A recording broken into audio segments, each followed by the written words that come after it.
F গ্রুপে প্রথমার্ধে গোলশূন্য কাটার পর 56 মিনিটে সুইডেনের জালে বল জড়ায় জাপানের জন্য সমীকরণ এই ম্যাচ ড্র করলেও গ্রুপ রানার আপ হবে তারা, হারলেও উঠে যাবে নকআউটে।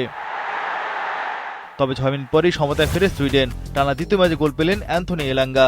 মর্যাদার লড়াই বলে তারাও জয়ের জন্য ছিল মরিয়া, তৃতীয় নয় বরং গ্রুপ রানার আপ হতেই লড়াই করে ইসাকরা। এরপর 65 মিনিটের সুবর্ণ সুযোগ পায় সুইডেন, তবে জাপানিজ গোলকিপার জিওন সুজুকির দৃঢ়তায় বল জালে জড়াতে পারেননি সুইডিশ তারকা আলেকজান্ডার ইসাক।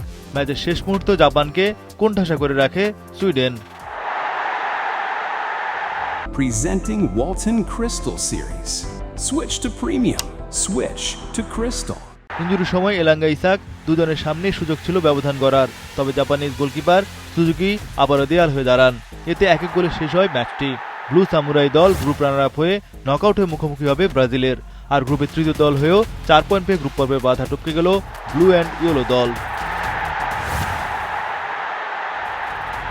এদিকে আরেক ম্যাচে তিউনিসিয়াকে 3-1 গোলে হারিয়েছে নেদারল্যান্ডস। ম্যাচের 7 মিনিটে 2 গোল আদায় করে নেয় ডাচরা। প্রথম গোলটি ছিল আত্মঘাতী, পরেরটি করেন ব্রায়ান ব্রবি। বিরতির পর তিউনিসিয়ার হয়ে ব্যবধান কমান মাস্তোরি। আসলে আগেই বিদায় নিশ্চিত হয়েছে আফ্রিকান দলটির, ডাচদের বিপক্ষেও হার এড়াতে পারেনি তিউনিসিয়া। 62 মিনিটে তিউনিসিয়ার জালে বল জড়ান ইয়ান পল হেকে। এতে 7 পয়েন্টে গ্রুপ চ্যাম্পিয়ন হয়ে নকআউট পর্বে উঠল ডাচরা। রাউন্ড অফ 32-তে তাদের প্রতিপক্ষ উত্তর আফ্রিকার দল মরক্কো।